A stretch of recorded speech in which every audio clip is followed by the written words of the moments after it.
नमस्कार, मैं हूं आयुषी। आप देख रहे हैं हिंदी न्यूज नाउ। आइए नजर डालते हैं आज की कुछ खास खबर की ओर।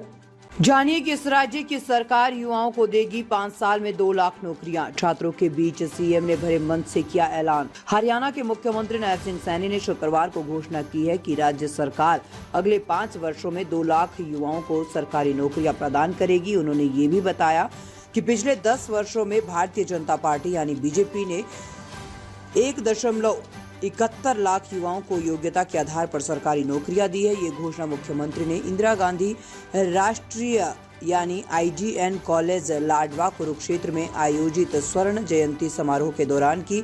उन्होंने कहा कि सरकारी नौकरियों के साथ साथ राज्य सरकार ने युवाओं को अपना व्यवसाय स्थापित करने में भी मदद करने के लिए विभिन्न योजनाएं शुरू की है। 79 नए सरकारी कॉलेज, 13 नए विश्वविद्यालय। मुख्यमंत्री नायब सिंह सैनी ने बताया कि उच्च शिक्षा को बढ़ावा देने के लिए राज्य सरकार ने 79 सरकारी कॉलेज स्थापित किए हैं, जिनमें से 32 विशेष रूप से लड़कियों के लिए। उन्होंने कहा कि राज्य में 20 किलोमीटर के दायरे में एक सरकारी कॉलेज उपलब्ध है। इसके अतिरिक्त हरियाणा में 13 नए विश्वविद्यालय भी स्थापित किए गए हैं। IGN कॉलेज की 50 साल की यात्रा। मुख्यमंत्री ने इंदिरा गांधी राष्ट्रीय कॉलेज की स्थापना को याद करते हुए बताया कि इसे 1974 में ग्रामीण बच्चों को शिक्षा प्रदान करने के उद्देश्य से शुरू किया गया था। उन्होंने कहा कि संस्थान ने हजारों छात्रों को कुशल और जिम्मेदार नागरिक बनाने में अहम भूमिका निभाई है।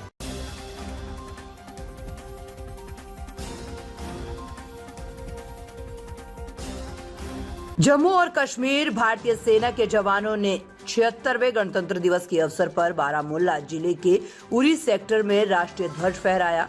ये एक ऐतिहासिक और गर्व का पल था जो भारतीय सेना के अनुशासन, साहस और समर्पण को दर्शाता है। इस मौके पर भारतीय सेना ने न केवल अपने कर्तव्यों के प्रति प्रतिबद्धता को दर्शाया, बल्कि ये भी दिखाया कि वे देश की सुरक्षा और अखंडता को बनाए रखने के लिए हर स्थिति में तैयार हैं। गणतंत्र दिवस का ये दिन भारतीय लोकतंत्र की ताकत और हमारे संविधान की अनमोल धरोहर को याद करने का है। भारतीय संविधान जो हमें समानता, स्वतंत्रता और बंधुत्व के सिद्धांतों पर चलने की प्रेरणा देता है, इस दिन विशेष रूप से सम्मानित किया जाता है। ये दिन हमें ये समझाने का भी अवसर देता है कि भारतीय लोकतंत्र अपने विविधताओं के बावजूद एकजुट रहने की शक्ति रखता है। भारतीय सेना ने इस दिन को सम्मानित करते हुए अपने शौर्य और बलिदान की कहानी को फिर से जीवित किया, जिन्होंने हर कठिन परिस्थिति में देश की रक्षा की। पूरी सेक्टर में राष्ट्रीय ध्वज फहराने के साथ साथ सेना ने ये भी संदेश दिया कि वे हमेशा देशवासियों के लिए सुरक्षित और मजबूत भारत बनाने के लिए तत्पर है।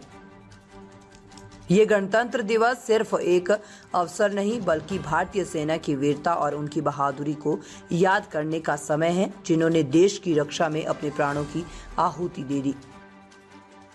ताज़ा खबरों से जुड़े रहने के लिए हमारे चैनल को सब्सक्राइब करें और बेल आइकन को दबाना ना भूलें, ताकि हर खबर की नोटिफिकेशन आपको मिलती रहे।